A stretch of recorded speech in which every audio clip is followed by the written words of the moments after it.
말을 하지 않는 게 좋다 이런 내용이 왔는데 사회에 나와보니까 뭐 다 말하고 다니더라고요. 내가 다닌 학교를 그림을 그려보라고 해요. 이미 나랑 같은 학교를 다닌 사람이 탈북민들 중에 몇십 명이 되잖아요. 그 사람들하고 일치하는가 보는 거예요. 좁은 방인데 양쪽에 벽에 막 기계들이 번쩍번쩍 하고 있는데 거짓말 탐지기라고 그러시더라고요. 그 다음에 한국 사회에 나와서 어느 날에 이만갑을 틀어보는데 거기 탈북민들이 나와서 자기가 거짓말 그거 검사 받았다고 막 얘기하는 거예요. 말해도 되나? 사회에 나가서 정착이 되면 사회를 위해서 좋은 일을 많이 했으면 좋겠다. 그 국정원 선생님의 말이 지금도 머리에 있어요. 그분을 한번 만나고 싶어요. 내가 선생님이 얘기하신 대로 산다고.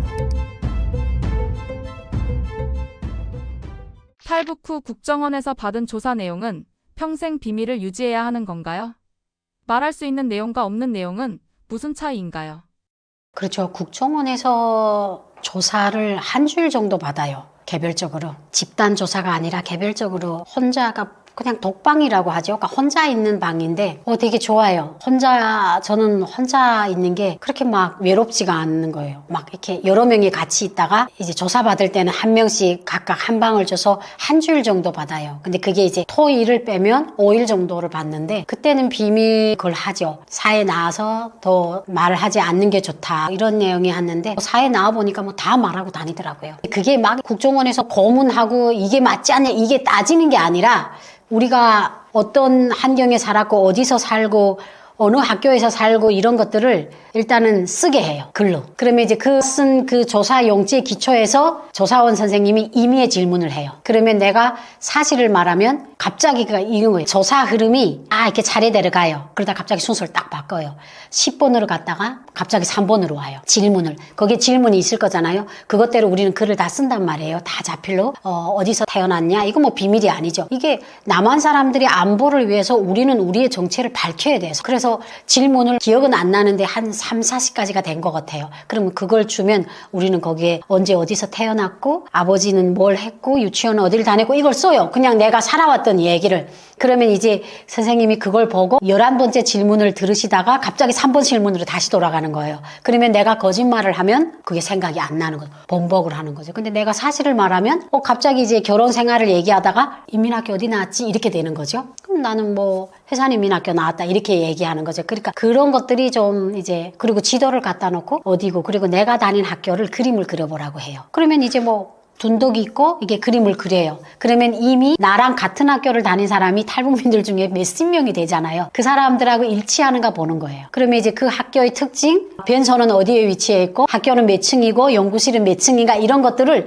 그림을 그려서 얘기를 해요. 그러니까 이제 그런 것들이 제가 정말 그 학교를 나왔는지를 알아보는 거죠. 그러니까 그렇게 조사를 하다 보니까 이제 오전 오후 하니까 되게 오래 걸리는데 조사를 거의 끝내기 전에 닷새째가 되는데 한 번은 저를 어디로 데리고 가시는 거예요. 건물 이제 복도를 막 지나가지고 데리고 가시는데 되게 좁은 방인데 무슨 양쪽에 벽에 막 기계들이 번쩍번쩍 하고 있는데 이게 거짓말 탐지기라고 그러시더라고요. 거짓말 탐지기라는 게 그 사람들의 입장에서는 조금 여러 가지 있는 것 같아요. 북한에서 일정한 직업이 있었거나 그리고 조금 북한에 대해서 뭐 하는 걸 알고 있거나 그러니까 평범하지는 않았거나 그런 사람들 부류를 이제 하나를 찍고 하나는 거짓말이 좀 심하게 느껴진다 하는 사람들을 데려가고 하여튼 그거는 판단은 그 사람들이 하는 거예요. 갔는데 이렇게 처음 이제 의자에 갔는데 TV에서 나오는 대로 똑같은 거예요. 이렇게 팔에다가 이렇게 하고 앞에 막 이렇게 나오는데 이게 거짓말 탐지기는 나쁜 건 아니다. 이제 일단은 국경에서 살고 아버지가 군 장성이었기 때문에 어떻게 보면 북한에서는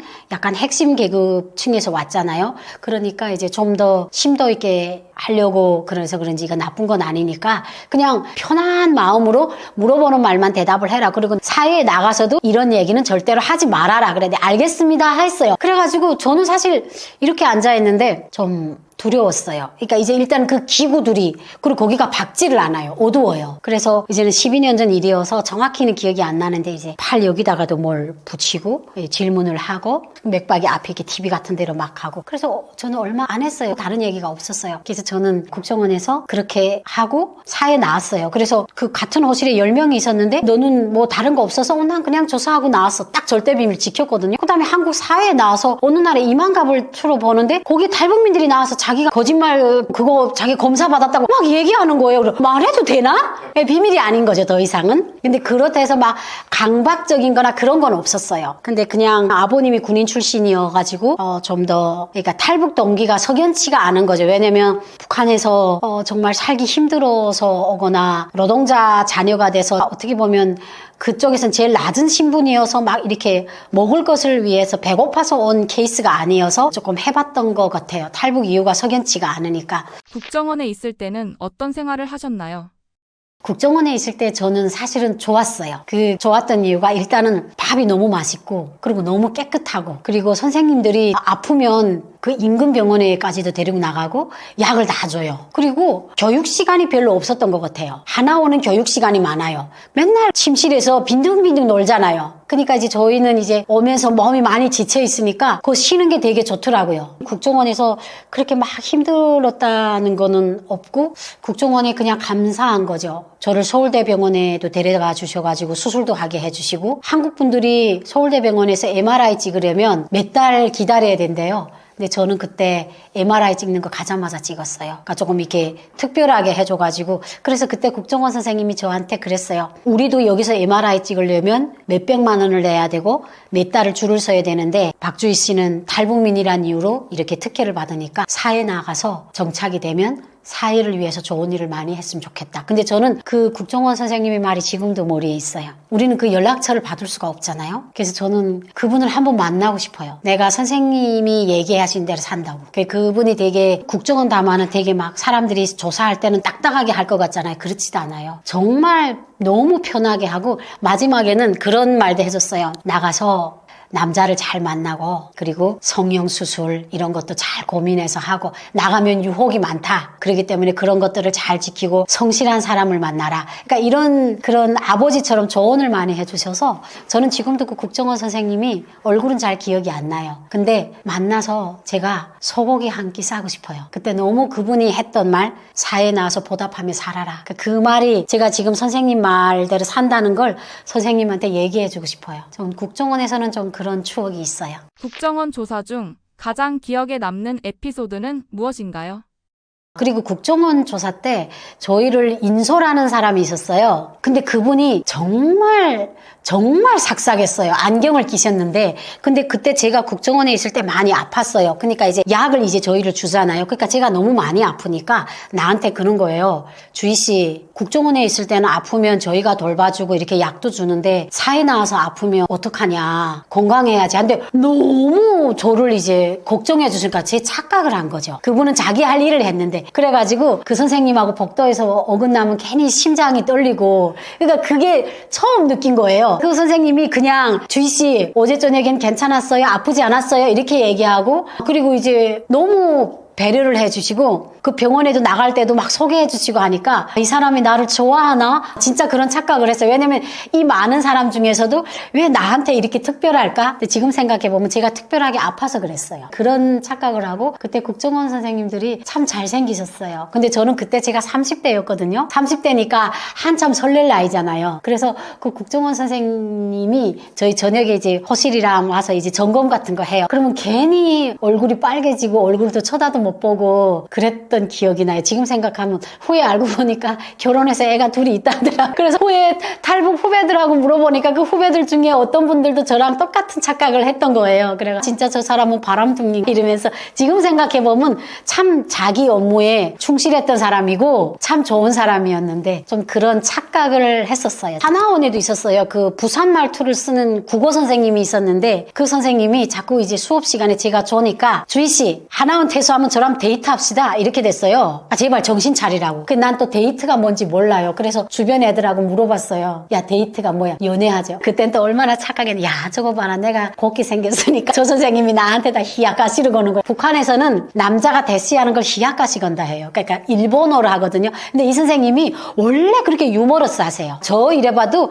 그 부산 말투로 했어요. 그때도 이제 하나원에서도 조금 착각을 할까. 그때는 하나원에 있을 때는 그랬던 것 같아요. 막 그런 나가기 전이니까 이게 부풀었잖아요. 부푸잖아요. 부푸니까 세상 밖은 어떨까 하는 것들을 그 아래서 몇백 명이 같이 있으니까 제각기 소리가 나요. 야, 이제 한국에 나가면 직업이 널렸다더라. 그리고 여자들이 감심사는 나만 남자였어요. 왜냐면 북한에 있을 때부터 TV를 통해서 봤는데 여성들은 잘 모르겠고 한국 남성들이 너무 잘생긴 거예요. 보도 시간에도 한국 남성들이 이렇게 시위투쟁하는 걸 보여주는데 저는 그 시위투쟁하는 모습은 안 보이고 얼굴만 보이는 거예요. 백태 안경 끼고 주머니가 이만한 바지를 입고 키도 크고 너무 잘난 거예요. 그래가지고 하나원에 있을 때 제일 한국에 대한 출처 없는 소문들이 많았는데 한국에 남성 비율이 많아서 남성들이 혼자 사는 남성들이 많고 남남북녀라고 해가지고 북한 여성들을 그렇게 좋아한대요. 그래서 하나원 퇴소할 때 남한 남성들이 양복 입고 꽃다발을 쥐고 그 정문 앞에 줄을 서 있는데요. 그래가지고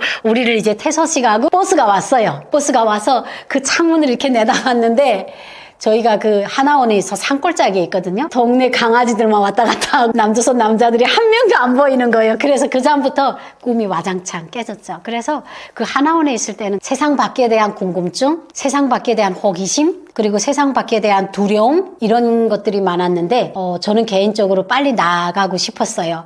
그러니까 이제 하나원에 있는데도 아들을 남의 집에 맡기고 왔으니까 그냥 매일매일이 불안하고 밥을 먹으면서도 울고 되게 그랬어요. 그래서 빨리 나가서 돈을 벌고 싶다 이 생각에 그 하나원 철조망을 맨날 봤죠. 탈북민들에게 하나원은 어떤 의미인 걸까요?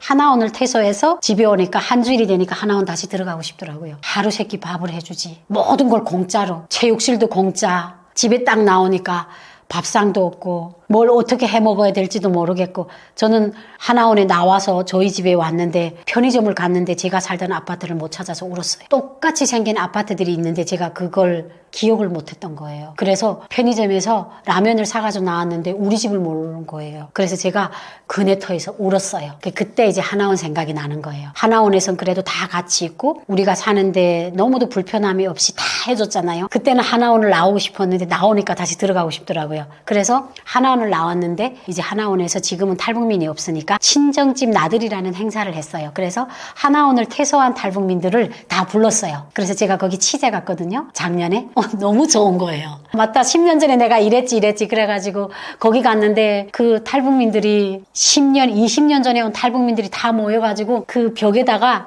전단지를 쫙 붙였는데 63기 뭐 주호가 나 영희야 너 여기 왔으면 내 전화번호 여기 남겨니까 여기다 전화해 이러면서 그 대강당에 메모지가 쫙 붙었는데 그걸 보는데 눈물이 왈칵 나오는 거예요. 그러니까 우리가 하나원이 우리한테는 친정집이었어요. 한국에서 처음 만난 친정집이었거든요. 그래서 지금 통일부에서 해마다 그 행사를 해요. 하나원이 텅텅 뱄으니까 그 하나원을 이제 퇴소한 사람들이 다시 모여서 회포를 나누는 친정집을 만들어 버린 거예요. 그래서 작년에도 행사를 했고 올해도 또 할 거예요. 올해도 또 제가 취재를 가야죠. 그러니까 하나원에 있을 때는 그 소중함을 몰랐는데 바깥으로 나오니까 그런 좀 추억이 있고.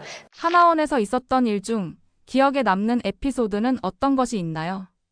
중국에서 오래 살았던 사람들 중에는 또 담배를 피우는 분들도 계셨어요. 한국도 담배 피우는 여성분이 있잖아요. 저는 사실 좀 문화적 충격이었어요. 밤인데 이제 나와서 이제 담장 밑에서 이렇게 담배를 피우는데 조금 두려움이 있더라고요. 그러니까 이제 북한에서는 여성의 담배를 피우면 건전하지 못한 행위를 지급이 돼요. 근데 그게 아니잖아요. 그때만 해도 그런 문화 속에서 살다 보니까 같은 고향분인데 담배를 피우니까 무슨 생각을 했냐면 내 저 사람이랑 마주서지 말아야 되겠다. 그런 두려움이 있었어요. 지금은 그런 게 절대 없는데 하나원에 들어가니까 월급을 주더라고요. 4만 원 한 달에. 그리고 거기에 매점이 있었어요. 근데 처음 저희가 10,000원짜리 돈을 새파란 돈을 왔는데 그 매점에 갔는데 옥수수 뻥튀기 있잖아요. 그걸 이제 한 봉다리 2,500원 하는데 우리는 사실은 그거 안 먹어도 되잖아요. 그 다 하나원에서 밥을 주니까. 근데 간식을 너무 먹고 싶은데 저는 그 10,000원이 너무 컸어요. 내가 드디어 남조선 돈을 손에 쥐어보는데 이 10,000원이면 나가면 엄청 큰 돈이 될 것 같아서 한 달에 저희가 4만 원씩 탔는데 제가 아마 2만 원인가 3만 원인가 쓰고 나머지 돈 갖고 나왔어요. 근데 이제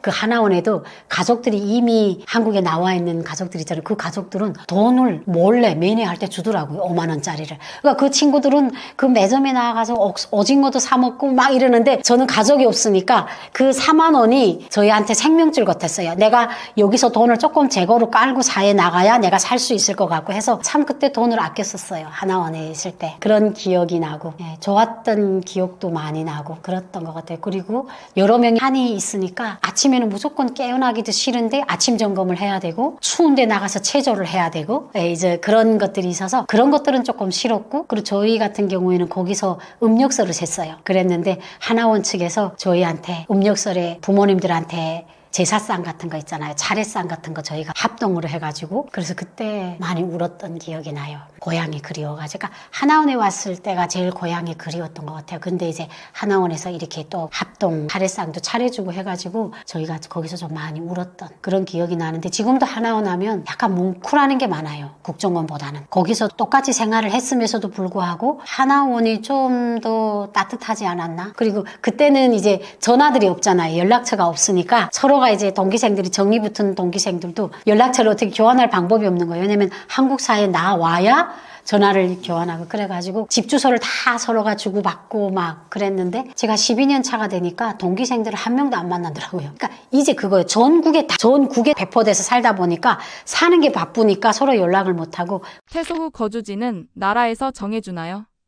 그리고 하나원에서 제일 기억에 남았던 게 그 집 배정할 때. 그러니까 이제 하나원에 들어와서 한 달이 딱 지나게 되면 내가 어디가 살지를 적어내라고 해요. 근데 이제 북한 사람들은 그거예요. 수도에서 살고 싶고 이분 욕망이 있어요. 그러니까 서울에 살겠다고 써냈는데 한정이 되잖아요. 서울에 임대 아파트가 몇 개밖에 없잖아요. 그러면 한 기에 우리가 150명인데 서울이 집이 7개 나왔는데 30명이 서울에 살겠다 했어요. 그러면 어떻게 해요? 로또 뽑는 것처럼 삐리뽑기 한단 말이에요. 그럼 이제 거기에 이제 당첨이 된 사람은 서울 가지만 탈락된 사람은 지방으로 가야 돼요. 그러면요 우는데 탈북할 때보다 더 세게 울어요. 그래가지고 난리도 아니에요. 당첨이 된 사람들은 이야 하고 웃고 떨어진 사람들은 홍곡을 치고 탈북할 때도 그렇게 아이 울었다.